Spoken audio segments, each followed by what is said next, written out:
नमस्कार। The wizard of wall street and his wealth. अध्याय 5। Gold की रोमांटिक शादी और उसका पहला रेल रोड। 1860 में जे गोल्ड टेनरी युद्ध के बाद न्यूयॉर्क पहुंचे। वे लगभग गरीब हो गए थे। वह एवरेट हाउस, एक आरामदायक होटल में बस गया और वहां वह कुछ समय के लिए रुक गया, जबकि कुछ चालू होने की प्रतीक्षा कर रहा था। गोल्ड उस समय बहुत व्यस्त नहीं था और वॉल स्ट्रीट और लोअर ब्रॉडवे के माध्यम से शहर और डाउनटाउन के चारों ओर घूमता था, जहां बाद के वर्षों में वह ऐसी शक्ति बन गया। हो सकता है फिर भी सोच रहा हो कि क्या वह कभी उन लोगों के धन और प्रभाव में पहुंच जाएगा जो वह मिले थे, और यह पता लगा रहे थे, जैसा कि हर कोई कभी कभी करता है, अगर वह करोड़पति होता तो वह क्या करता। वह चर्मशोधक व्यवसाय को अच्छी तरह से जानता था और द स्वैप में उसके कई प्रतिभाशाली परिचित थे, जो उस समय न्यूयॉर्क में चमड़े के व्यापार की सीट थी, जैसा कि अब है। लेकिन वह सबसे ज़्यादा रेल के कारोबार में उतरना चाहते थे। उनका मानना था कि धन और प्रभाव प्राप्त करने के लिए किसी भी अन्य व्यवसाय की तुलना में अधिक अवसर थे, इसलिए उन्होंने अपनी सारी ऊर्जा उसी दिशा में लगा दी। युद्ध से ठीक एक दिन पहले गोल्ड अपने होटल की ओर गली में टहलता हुआ आया और देख रहा था पार्लर की खिड़की की ओर। उसने देखा कि वह वहां बैठा है, उसकी ओर देख रहा है, एक सबसे आकर्षक युवती। वह किसी भी तरह से इश्कबाजी की ओर प्रवृत्त नहीं था, लेकिन वह उसमें दिलचस्पी दिखाने से बच नहीं सकता था और वह होटल में चला गया। उसके तुरंत बाद वही प्रसंग दोहराया गया। थोड़ी जांच पड़ताल से श्री गोल्ड को पता चला कि वह युवती मिस एलन मिलन थी, जिसके पिता न्यूयॉर्क के एक धनी व्यापारी फिलिप डॉटर एंड कंपनी के किराना घर के सदस्य थे। वह सड़क के उस पार एक घर में रहती थी और किसी औपचारिक परिचित से पहले उस लड़की के साथ रमणीक इश्कबाजी, जिसका खूबसूरत चेहरा खिड़की पर दिखाई दिया। हालांकि परिस्थितियों ने उन्हें सामाजिक रूप से मिलने की अनुमति दी और वे उत्कृष्ट रूप से परिचित हो गए। कुछ हफ्ते के बाद परिचित और अधिक घनिष्ठ हो गया और अंत में प्यार में बदल गया। मिस मिलर के पिता ने उनकी शादी के विरोध का संकेत दिया।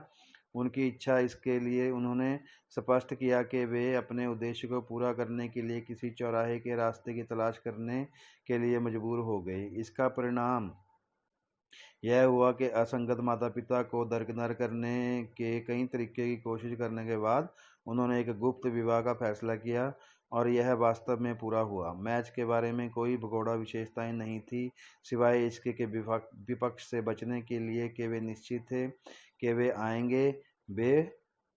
आएंगे और बस जाएंगे।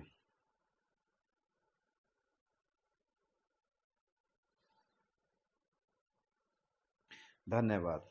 आपका दिन शुभ हो। नमस्कार। The wizard of wall street and his wealth. लेखक ट्रम्बल वाइट। अध्याय 5 का अगला भाग। वे बस अपने घर से थोड़ी दूरी पर एक मंत्री के पास चले गए और किसी को भी इसके बारे में बताने बिना शादी कर ली। जब वे आप वापस लौटे तो मिस्टर मिलर ने उनकी कार्रवाई में कोई दुर्भावना नहीं होने का संकेत दिया और इसे सर्वश्रेष्ठ बनाने के लिए काम पर चले गए। उसने किया, सिवाय इसके के विरोध से बचने के लिए वे निश्चित थे कि वे आएंगे। वे बस अपने घर से थोड़ी दूरी पर एक मंत्री के पास चले गए और किसी को भी इसके बारे में बताए बिना शादी कर ली। जब वे वापस लौटे तो मिस्टर मिलर ने उनकी कार्रवाई में कोई दुर्भावना नहीं होने का संकेत दिया। उसने प्रसिद्ध फाइनेंसर को रेल व्यवसाय में अपना पहला परिचय देकर मिस्टर मिलर के पास रटलैंड और वाशिंगटन रेल मार्ग में कुछ शेयर थे। उन्होंने अपने दामाद को संपत्ति को देखने और यह देखने के लिए कहा कि क्या निवेश को बचाने के लिए कुछ किया जा सकता है। सड़क 62 मील लंबी थी जो ट्रॉय, न्यूयॉर्क से रटलैंड, वॉरमोंट तक जाती थी। उसे अब अपनी अजीबोगरीब प्रतिभा के लिए सही क्षेत्र मिल गया था। उन्होंने खुद को अध्यक्ष, कोषाध्यक्ष और सड़क का सामान्य अधीक्षक बनाया गया। जमीन पर रेल रोडिंग के व्यवसाय का अध्ययन किया, स्थानीय यातायात विकसित किया और अंत में रेस सेलर और साराटोगा समेकन को प्रभावित किया।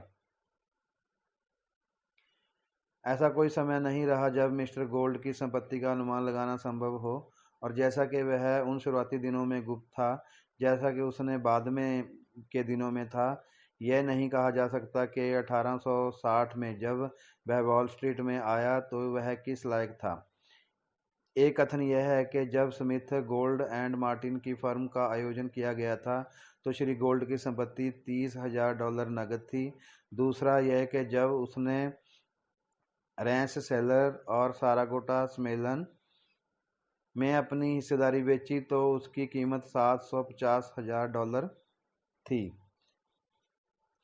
रेलवे प्रतिभूतियों के मूल्य को प्रभावित करने वाले सभी प्रभावों के प्रति विशेष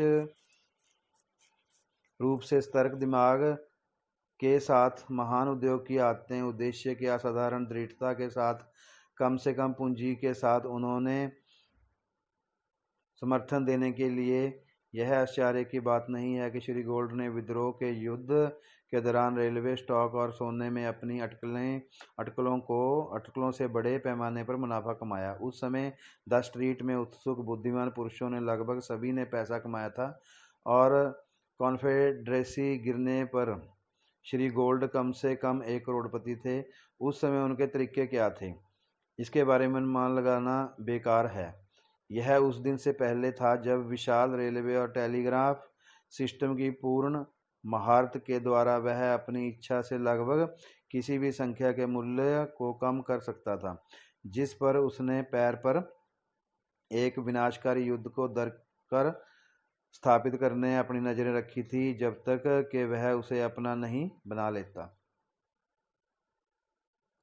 गोल्ड अब काफ़ी हद तक अपने विशाल भाग्य की ओर बढ़ रहा था। हालांकि दोस्तों ने उन्हें वॉल स्ट्रीट की नष्ट हुई आशाओं और बर्बाद भाग्य के भंवर में प्रवेश करने के खिलाफ चेतावनी दी थी, उस दिशा में उनके झुकाव का विरोध करने के लिए बहुत मजबूर थे। गोल्ड एक जन्मजात सट्टेबाज था। यह सच है कि उसका महान भाग्य मुख्य रूप से वॉल स्ट्रीट के बाहर खतरनाक उद्यमों में बनाया गया था और स्टॉक की अटकलों में शुद्ध और सरल वह हमेशा इतना सफल या इतना अचूक नहीं था जितना कि कई लोग मानते हैं। लेकिन द्वारा प्रकृति और आदत गोल्ड अपने जीवन के इस समय एक व्यावसायिक जुआरी था और यह स्वाभाविक था कि उसे वॉल स्ट्रीट में प्रवेश करना चाहिए जैसे कि एक बत्तख पानी लेने के लिए। आगे की रैंक पर कदम रखने से पहले उसे बहुत समय नहीं हुआ था। गली में गोल्ड के समकालीन लोग क्या ही बुद्धिमान और साहसी लोगों की लंबी सूची बनाते हैं। उनमें से ज़्यादातर के साथ गोल्ड तलवार की नोक पर रहा है। कुछ के साथ वह सहयोगी रहा है, कुछ के साथ वह सहयोगी और दुश्मन दोनों रहा है। उनमें से अधिकांश अब सट्टा दुनिया में शक्तियाँ हैं। उनमें से अधिकांश अब सट्टा दुनिया में शक्तियाँ नहीं हैं। उनमें से कुछ मर चुके हैं। स्टॉक अटकलों की तेज प्रतिरोधहीन धारा में कुछ लोग अभिभूत नहीं हुए हैं। 3-4 अभी भी सत्ता के हाथ में और लाखों की तिजोरी में हैं। गोल्ड ने न केवल वॉल स्ट्रीट में जुआ खेला बल्कि उसने ऑपरेशन का बचाव किया। उन्होंने एक राज्य सीनेट समिति को बताया जो स्टॉक और अनाज के कोनों की जांच कर रही थी। मौका में सौदा करेंगे। मंत्री, डॉक्टर और नाई सभी की अटकलों में एक जैसी दिलचस्पी है। अगर आप इसे रोकेंगे तो क्या आप जुए को बढ़ावा नहीं देंगे? जे गोल्ड 23 साल का था जब वह एक दलाल के रूप में वॉल स्ट्रीट में गया था। उसके पास जितनी भी धनराशि थी उसके अतिरिक्त उसमें 2 या 3 बड़े पूंजीपतियों का विश्वास था जो सट्टे का व्यवसाय शुरू करने के लिए सबसे अच्छी पूंजी है। उन्होंने अपने वॉल स्ट्रीट करियर की शुरुआत एक छोटे से कार्यालय में की और अक्सर उनके साथ अपना स्टैंड लिया अंकुश पत्थर दलाल। उसने साथ में पैसा कमाया। हेनरी एन स्मिथ से घनिष्ठ रूप से परिचित हो गए, जो उस समय वॉल स्ट्रीट के बड़े लोगों में से एक थे। जल्द ही स्मिथ गोल्ड और मार्टिन की फर्म बन गई और यह शुरू से ही समृद्ध थी। गोल्ड ने रेल की स्थिति का सावधानीपूर्वक अध्ययन किया और सट्टा बाजार में रेल प्रतिभूतियों के हेरफेर में विशेषज्ञ बन गए। उन्होंने व्यवसाय पर सबसे अधिक ध्यान दिया, खुद को कुछ सामाजिक सुखों की अनुमति दी जिनमें से युवा आमतौर पर शौकीन होते हैं। मद्यपान करने वाला होने के कारण उसके पास कोई छोटा दोष नहीं था। अंत में गोल्ड को अपना सटीक स्थान मिल गया था। जिस कोने में रेल मार्ग दूर रखे हुए थे, वह कोना हमेशा उसके पीछे था, जिसमें उसने अपने श्रम और मनोरंजन दोनों को, अपने भाग्य को बुरा और अच्छा पाया। क्या उन्होंने कभी धन के लिए षड्यंत्र और लड़ाई के वर्षों में अपनी यादों को रॉक्सबरी में पुराने दिनों में वापस डाला, जब वह एक नंगे पांव किसान का लड़का था? उसके दिमाग में बारिश से गुजरने की आवश्यकता से ज़्यादा दमनकारी कुछ भी नहीं था, गायों या उस घोंसलों को खोजने के लिए जिसे नीली मुर्गी ने घास घास में कहीं छिपा दिया था।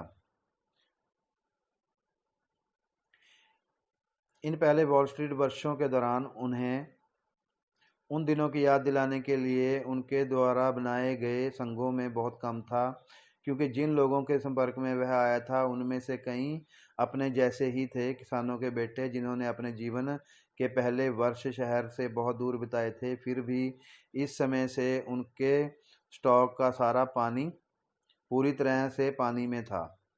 स्टॉक की दिशा जो रेल मार्ग और अन्य संपत्तियों के मूल्य का प्रतिनिधित्व करती थी और कृषि उत्पादों के बारे में उनका सारा ज्ञान अनाज बाजारों के हेरफेर के लिए समर्पित था।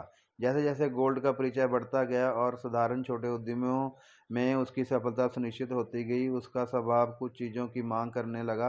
अधिक परिमाण उस भूख के लिए अधिक संतुष्टि के साथ कुछ जो पहले से ही अतृप्त होता जा रहा था। कुछ छोटे रेल मार्ग उपकरणों को पूर्णता की सीमा में लाया जा रहा था और इससे उन सट्टेबाजों में विश्वास बढ़ गया जो पहले से ही उनके परिचित थे। उसके लिए एरी के जोड़ तोड़ में प्रवेश करने का रास्ता खुल गया और पहले की तरह जब अवसर आया तो उसने उसे पहचान लिया और उसे पकड़ लिया। धन्यवाद। आपका दिन मंगलमय हो।